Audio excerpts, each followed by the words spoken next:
Kathrina Miccio, and welcome to the Kat Miccio Show, an indie film cafe. Today, our special guest is filmmaker and director of To Make a Long Story Short. This award-winning documentary showed at the Cutting Room, the Venus Film Festival, and won numerous awards. You are going to love this film. Stay tuned right after the interview. Enjoy. Well, welcome. Hi. Welcome to the show. This is Sal Del Giudice. Is be Italian about it? Del Giudice. Del Giudice. Del Giudice. Yeah. Or just Sal is fine. Salvatore. Salvatore. I'm actually Katharina Anna Francesca Miccio. Wow. Io sono Salvatore Vincenzo Giuseppe. Piacere. Piacere. So you have the documentary To Make a Long Story Short. Mm-hmm. And the band that the documentary is about is Shorty Long and the Jersey Horns. That's correct. It got to me, immediately, and I was like, I have to watch this documentary.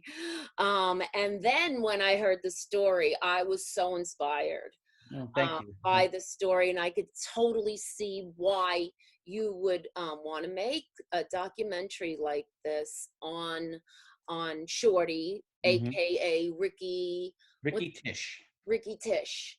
Mm-hmm. Yes. And he's just an amazing person. Could you tell the folks out there a little bit about him? Well, Ricky is, I forgot the name of the disease that he has, but it's a bone defect. Yeah. That he's basically a dwarf. He's 3 feet tall, and he has a very difficult time walking and stuff. So he basically is in a wheelchair. And he's he's like it's about 3 feet 3 tall. feet. And the backstory on him and I in the film is I had gone out about 4 years ago to on St. Patrick's Day to a club down in called Callaway's in Waretown, New Jersey. And my wife and I got there a little late, as we always do. And the place was packed, and the band was just, I'm a musician, so it's like one of the first things I hear is when I know when band is really good. And I was amazed at how incredible the piano player was, but I couldn't see what it was. I could see most of the other players, but I couldn't see him. So I kind of worked my way up to the front, and then I realized that it was this guy who was 3 feet tall, sitting in a wheelchair, wailing on the keyboards. I mean, just amazing. A force to be reckoned with. Oh, absolutely. And singing and the comedy. I mean, he was just like the whole package in a wheelchair. I've never seen anything like that before in my life. Honestly, I've never either. And so I befriended them, and I spoke to the band and him about, let's do something. Let's do a little documentary. The story spoke to me immediately. I have a sister who has cerebral palsy, and she's never walked, ever in her life. So she walked with canes. She's in a wheelchair now, and I'm a musician. So the story just spoke to me immediately. I understand what it takes to become a musician like him at that caliber, and then add a handicap to it. It's like, holy cow, it's amazing. And so they decided to, allow me to, follow them around a little bit and interview them and get to meet them. And you know what? I think we became friends immediately. I mean, it's hard not to. I mean, nice. You've met them. They're all like nice people, a lot of fun. They performed at the Cutting Room. And they're just a good bunch of people. And we are lifelong friends now, and I don't get to say that too often when I do films and whatnot. And I'm very married, has baby. Yeah, he's living the life like, just like a normal person. He's got a house, a wife, a kid, a dog, and he's overcome all of that. And I am so, and he embraces it. So very proud and honored to be his friend. I really am, and that's the God's honest truth. He's 1 in a million, and the whole band. And it he just started playing piano very, very young, right? At 10. Yeah, he was, Like 10 years old, and as the story's been told to me that he started, performing live, playing piano in front of a piano shop in a mall for tips, look at which is amazing. He worked out a deal with the owner of the piano shop. "We'll split the tips 50-50 if you let me perform in front of your piano place." he was a And there you have businessman it. and an artist at the same time. Yeah, That's at 10 to 11. Wow. yeah. That's So, he's a go-getter. yeah, it's a pretty interesting story. He's a very interesting person and a very inspiring person. And an incredible musician and Oh, singer. no, For totally. real. I Yeah, mean, he's just what an entertainer, and he comes yeah. out with all these outfits and these he drives these little bitty cars and like at first you go, do should I laugh or shouldn't I laugh? And but he's Yeah. doing it. You If know, he was his uncomfortable with it, then he wouldn't yeah, be doing that, his right? mother had something that she said during the film that, made you think. She said, "You know what? When someone questioned her about how do you feel about your son kind of making fun of himself?" And she said, "You know what? If you lose your sense of humor, you lose everything." That's right. And she's right. He's comfortable, doing what he does. This is his livelihood, That's what and we you know what? He doesn't want anyone feeling sorry for him. yeah. That band plays 200 shows a year. 200 shows a year. That's Wow. more than, Wow. any big rock band It's that flies from incredible. city to city with their equipment and then their people. These guys are in a van pulling a trailer for 200 shows a year. That is incredible. That would knock the hell out of any normal person, but, he is on it, on his game every single day, and, he's an inspiration. I could never do that. I couldn't either. That is a lot. Wow. They have a lot of energy. Yeah. Their show is full of energy. They just like when they performed at the cutting room, and then Steve loved them so much because everybody was up dancing, singing, and Yeah. they really bring everybody on their feet. You know And what?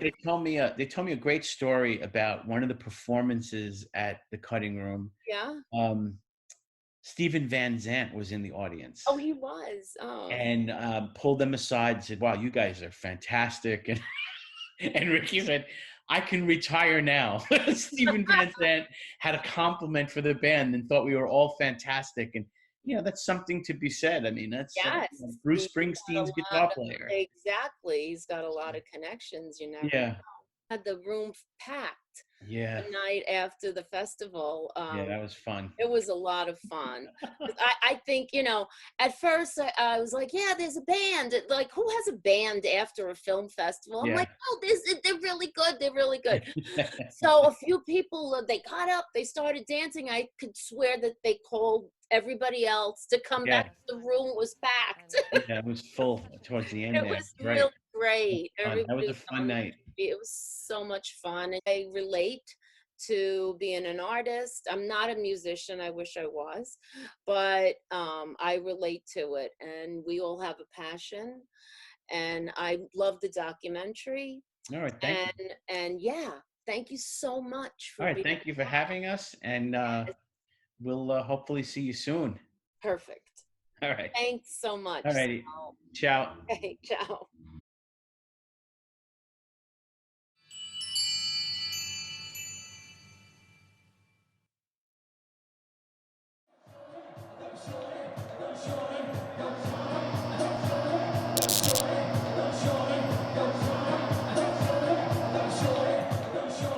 Here we go.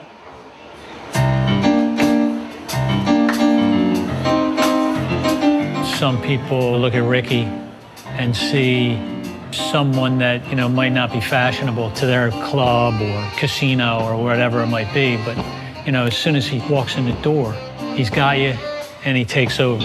The owner no longer owns it. Ricky does. Said I got you able, take the seat. Maybe not I say what He goes, all right, now I want to see you. He goes, I want to see you play and all. He comes back and he says, listen, I love the band, love to represent the band. You got to get rid of the little guy. We're like, what? He goes, yeah, you got to get rid of Shorty. We're like, that's the whole thing. So we called every agency around, all the biggest agencies, and they didn't like us. Or they said, get rid of the little guy and we'll take you. Like, they didn't get it. At first, people are a little hesitant because, when you explain what about the band and you explain, the visual presentation, some folks are a little bit taken aback. When we're up on that stage and the mic is hot, it's a totally different experience. It's a unique experience. I gave them a shot, but they were very loyal to me. They're one of the most loyal bands I know. And when you have loyalty like that, you deserve to treat it right. You don't let that slip through your fingers.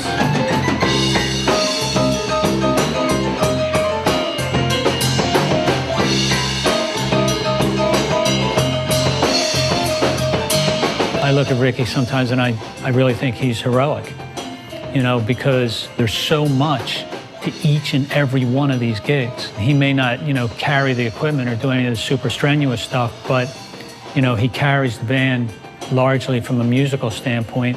And, what's Shorty Long and the Jersey Horns without Shorty Long? Oh, going. Well, I want to rock right now. I'm Shorty Long, I can't get down. I'm not internationally known, but I'm known to rock a microphone. There's girls adore me, guys adore me. I mean, even the ones that never saw me. But the way that I'm on the show, the reason why, man, I don't know. Let's go, bud. My name is Dee Faraci. I'm a singer in the band, and I'm also Shorty's bodyguard.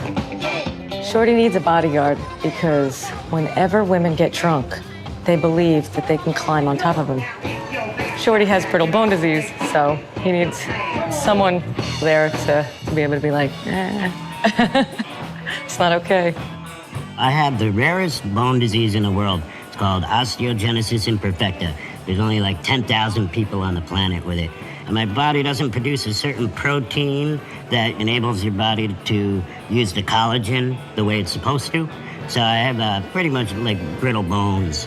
When I was born till, maybe 5 or 6, like I could break a bone if I sneezed.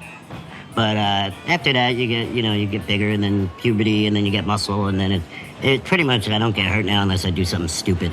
Shorty used to love to go up and down these ramps super fast, then pull one brake and spin around, and like into grease or whatever be built up on there.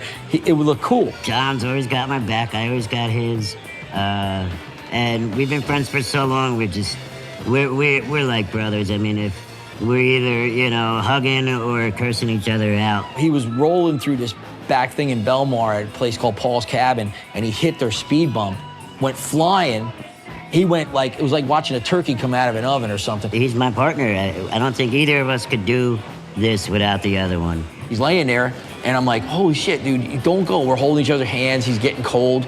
And I'm like, dude, you can't die on me, right? So he didn't die. He's the one that's always thinking. He's the coach. He calls the sets. He kind of reads the crowd, and I'm the comic kind of. Musically, I blend everything together. If somebody forgets a part, I'm like, hey, here, I'm the yang to his yang. Again, I use that term. I don't know why. I'm not even Chinese. He wound up having a broken arm, broken hip, broken skull, and something else, but he knits twice as quick. So he got pretty beat up, but he knits twice as quick. The history with Rick and I goes back to a middle school play in the Brick Community Players years ago. And I heard him play, and of course I looked at him, I was just totally taken aback because here's a little guy in a wheelchair playing a keyboard almost as good as Stevie Wonder.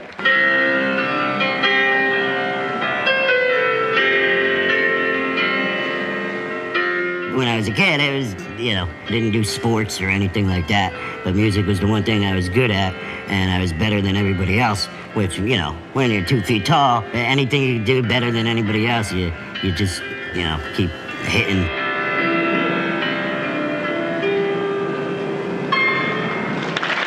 When I was like 10, I used to go to my friend's music store and play.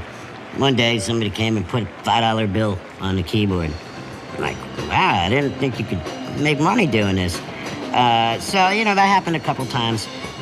So when I was about 12, there's another music store in the Howell Flea Market, little music store. And I went in there and I told the guy, listen, I'll give you 20% of my tips if you let me play the keyboard in front of your store. So on the weekends, I would go for maybe 3 hours on a Friday, 3 hours on a Saturday. My dad would take me over there, and I'd make like $200. I always liked playing, and I always liked money. And when I realized that the two work together, I knew, since I was a kid, that was the only thing I wanted to do. So now let's get back to our show. Enjoy the second half. What do you think? The first time I was actually on a stage, so to say, was my friend Mike Arnone from the music store. He used to play at a bar. So he let me up and, play a song with him or whatever. So, but I never had any kind of stage fright. I think at that point, when you're used to being stared at anyway, might as well give him something to look at.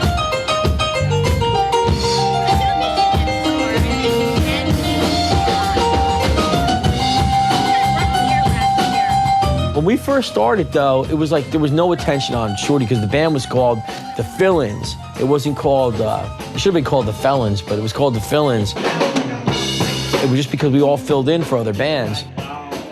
This dude, Nick, was way ahead of his time. He was like, fellas, let's not play so much. Let's play just a little bit, and we'll build it to a spectacle.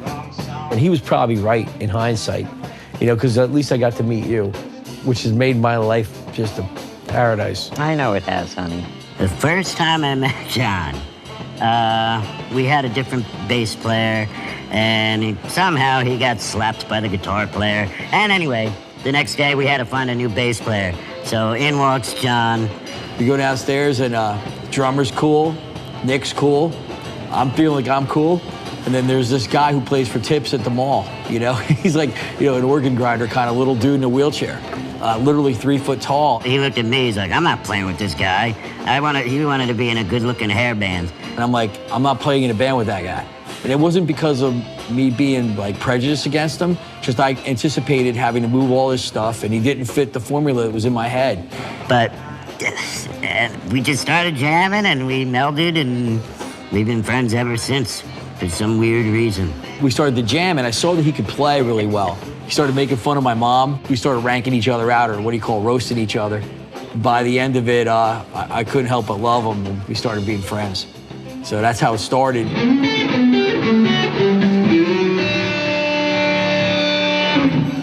But it was difficult to get clubs at first. We went up and down the boardwalk asking all the clubs if they would take a shot at us. A friend of ours, Howard Frazee, who's a really great piano player, and Shorty's piano teacher said, go ask Mike Carbone, he's the beachcomber. He's a good dude. So we went and asked him, and he said, all right, tell you what, come over here on Thursday at 6:30. There's all different kinds of bands out there. There's some bands that want to go out there and put on a concert and say, hey, look how good I am. And there's other bands that want to get the people involved and have a party. And they call them party bands, dance bands, but fun bands.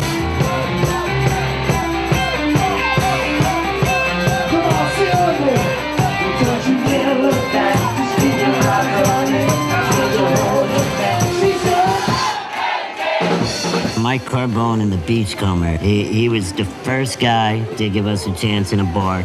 We would do open mic nights because, we were a nobody band. So that was how we started getting crowds. We would play one set. We noticed that after we got done with our first set, the crowds were leaving and nobody was staying for the open mic part. So, Mike was like, maybe you guys just play the whole night and see how it goes. We played and he goes, all right, I'll see you back here next week. And then we started doing Thursdays. In the beginning, when they first started, Ricky always was alongside the stage with his little keyboard, and he'd roll right up and start playing. And then the only thing he insisted is that Shorty had to be up on the stage. At first, we had him on the floor because we were afraid he'd fall. But Ricky was kind of the highlight of the show, and I turned around and I said, you guys, he belongs up on the stage, not in front of the stage. And ever since then, Ricky went up on the stage and became a big thing, and Shorty Long and the Jersey Horns.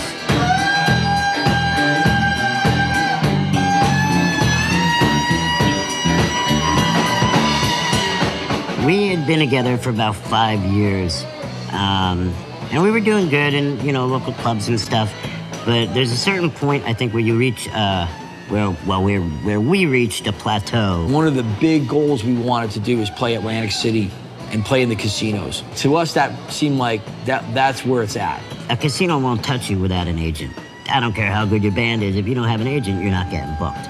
So we started looking around, and nobody would give us a shot. So we approached Zach and Al, and they were like, "This is great. Why? I don't know why nobody would want you." So they were the only ones that would take us. My first reaction, I'm going to be honest with you, I was taken aback. Because besides the obvious with Ricky being whatever he says on a given day, 3 foot tall, so that was very interesting and intriguing. Al goes, "I love it. I want to do it." They took us and ran with the ball.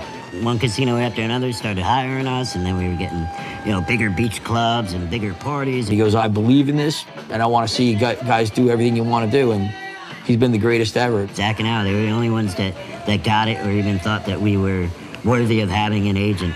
Initially, when they came down and they auditioned for us, they played their instruments so well. That's the thing I was impressed about the most.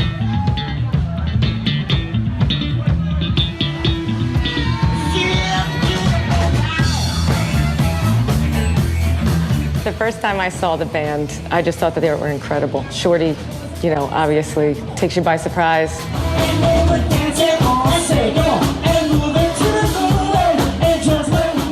I was blown away by how talented he was, and John Kern is a music teacher.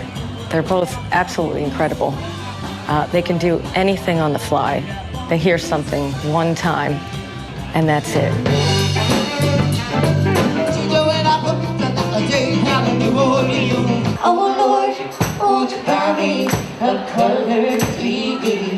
I love that we have a beautiful girl who sings like a bird. It's like having the trapeze girl at the circus. I love that we have Shorty, he's like the clown. I love that we have Ronnie Brooks and more inspirational people. To me, I love that we have a tiger like the guitar player, whoever it is that we have on stage.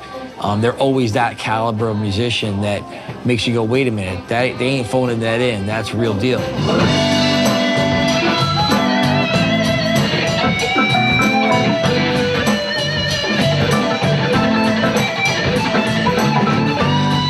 If you play a club in Princeton, they might all be willing to sit there and watch you get artsy with yourself, But if you play in Hoboken and it's a lot of dancing and a lot of people, you're up against DJs, you've got to be able to switch gears like a DJ. It's just a really unique ability we've developed to be able to do that. We probably have a set list of, 5,000 songs we can do. Riding on the wild.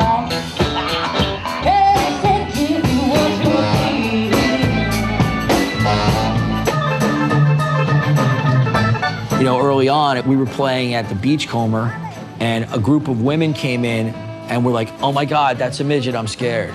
And it kind of rocked us, we weren't expecting that.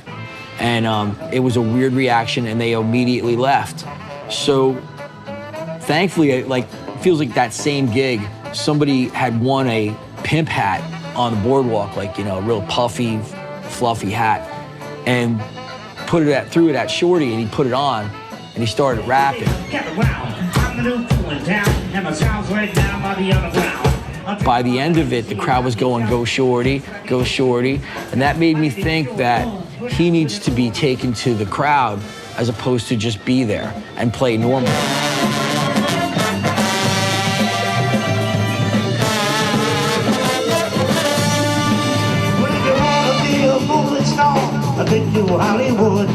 Some of the bands, if you watch them, the ones that really have staying power are ones that have a gimmick, and my dad always says that, you have to have a gimmick. Our gimmick's kind of built in, but we just kept thinking we're gonna take it to the people and put on a good show.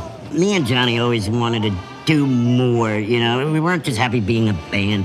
There had to be an entertainment aspect to it, a show aspect of it. And Johnny would tell me, he goes, "You know what, when you're out in the crowd," he goes, "you look like a head on a plate. People, if they're too far back, they don't see you. Or if they see you, they think, oh, it's just look at this guy playing the keyboard or whatever." He goes, "They don't get it." He goes, "You need to bring it to them." He said, "You need to bring it to them." So it took him a little convincing because he was like, you got to come out in crazy Power Wheels and do that stuff. And at first I was like, I don't know. We convinced him, me and the drummer, John Hawes, convinced him to get in a Power Wheels Barbie Jeep, and he wasn't going to talk to us after that. He was mad. He wanted to look as a baby. He didn't want to be a kid ever that way. So what we did is we made the Jeep into the Dragula car from the Munsters, that same kind of car. We took an umbrella stand, cut it up, and it looked like it had chrome headers. It looked amazing. He sees that, and he loved it, and ever since then, he's been really a willing participant in getting in the cars because the crowd went ape. And then we started doing it, and, once or twice a night, I'll come out in whatever it is. Come out in a fire truck, come out in a rickshaw. And he's coming out in the Pope Mobile singing Highway to Hell. Each entrance would have a different song associated with it, or a punchline, or whatever it was. But it got crazy reactions, and it was just part of a show, part of the circus atmosphere that we were trying to build. Pasta Major, there we go. Blame it all on my roots. I should have been moved. Who went to black diaper? Let me tell you, people walk away from this experience, and most of the time they're scratching their heads going, what just happened here? Here to salute this country with the national anthem, our friend, Mr. Ronnie Brooks. What so proudly we hailed at the twilight's last gleaming. When I'm singing the national anthem, nobody expects to hear a voice come out of me. And I love it because I'm able to say to people, where do you keep that voice? Well, I keep it in my shoe. And they look down, your shoe? Ah, yeah, that's my bad. Everything's alright. You and your baby on a Saturday night. I love being able to shock people, but I love being able to inspire people to overcome whatever challenge they may have.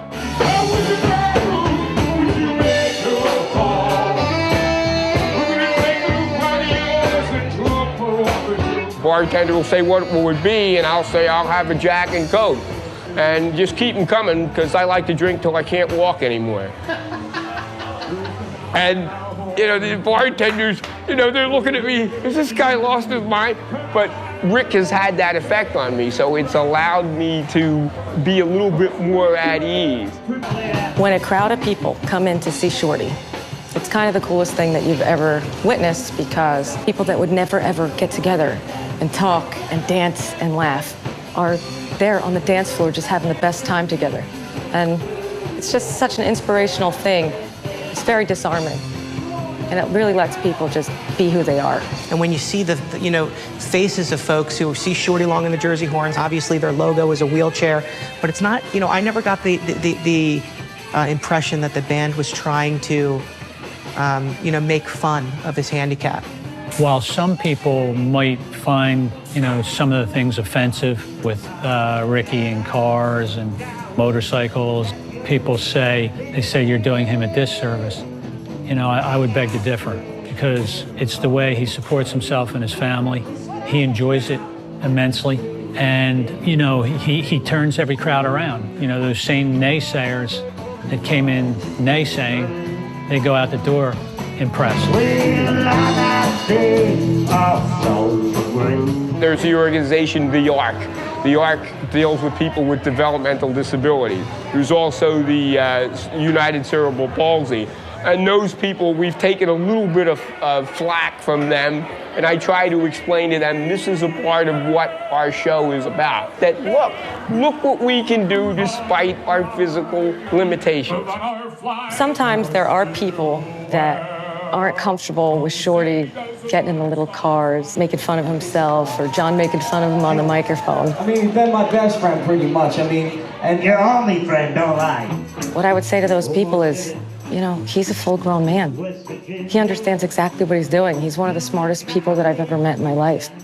So if he didn't want to do that to further his career, there's no way that Shorty would do it. When I first was involved with him, I asked, how can you do that? His mother was in the audience. I said, how do you let him do that? And she said, because when you lose your sense of humor, that's the end of you.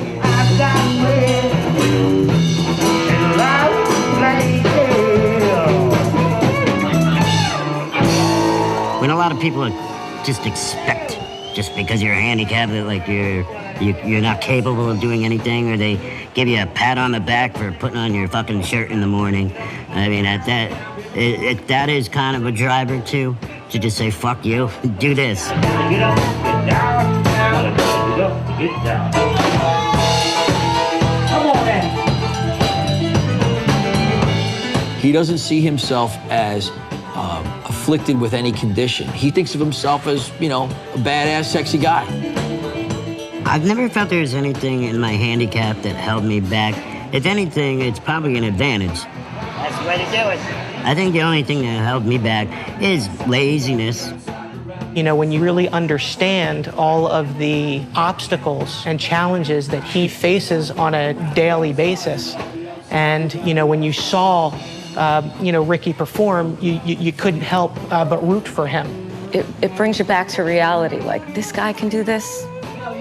What am I worried about? He has a family now. He has a wife, you know, kid. Awesome. God bless him. You know, he's just killing it. He's definitely the most inspirational person I've ever met. When I first started coming around, I think John didn't really know what to make of it. Just a little jealous. My attraction to Rick was definitely his personality. You just know when you meet him that he's like a magnet. Yeah, I am. Yeah. Well, the Rick on stage is definitely bigger than life. He's just there. You can't not look at him. At home, he's just very subdued, and he just wants to learn. He's quiet. He wants to read. You can edit in a real piano player. When I first met him, he did origami, which since we had our daughter, that doesn't really happen anymore. When we play in the afternoons, or like, you know, when it's not late night and not at a bar, we take her. She tells me my band is boring. My whole thing is, the point of life is to learn as much as you can about this place that we all share. So I find everything interesting, everything from biology to quantum physics to crowd psychology, which is what we all work with every day. I'm not really reading the words on this page right now. But I look damn smart.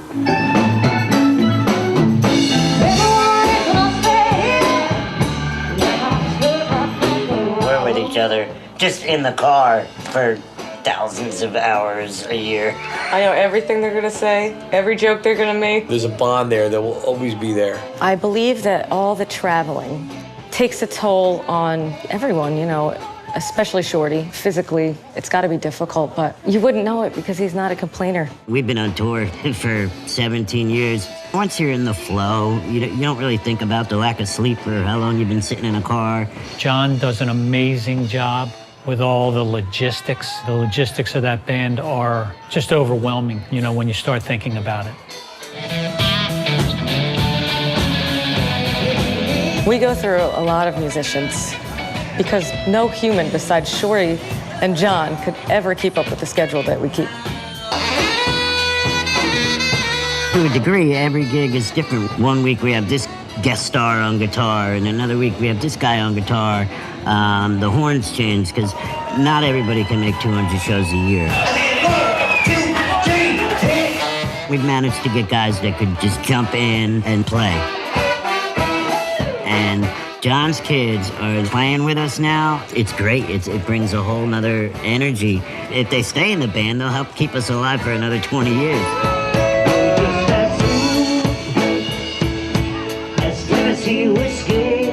Being able to see a guy like Rick, who just faces so many different challenges, rise up and lead. It's very inspiring. I'm proud to be involved with the project, and I feel like it's a privilege. The 200 shows probably takes his toll on Shorty more than he knows, but I think that he's resigned to the fact that you gotta go for it. So I think it's adrenaline. The bad part will be if you stop. Shorty will be, I don't know if he can stop playing. And if he can, I don't want to know what it's like. We did the pre-show for the Rolling Stones, for Paul McCartney. I mean, right there, as a cover band, I could just quit right there and that's it. 20 years almost, you know. It's amazing to see it. It feels like it's been a minute. Everything just happened. Everything in the band. I don't know how it happened. I don't know how we got to where we are exactly. It's some of it's just magical to me. Please welcome Ricky Tish on the keyboard with Lady in Red.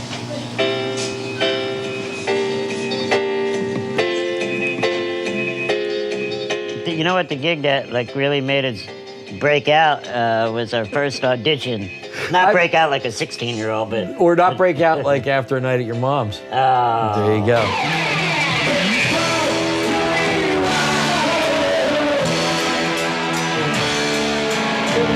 You have to attack my mom first to make them guys laugh. Go ahead. I don't have to attack your mom. Just give her $5, you can do whatever you want to her. All the dignitaries from the casino are there, the head honchos and their wives. So that's an awesome boat, Shorty. Well, ladies and gentlemen, you'd never get on that boat right now with him, right? Everybody's like, ah, ha, ha, laughing. Well, he goes, well, no, John, but, you know, your mom's right here. She's going below deck. And then he says, you know, yeah, she's down here swabbing the old poop deck. And nobody's laughing. It's crickets in the house.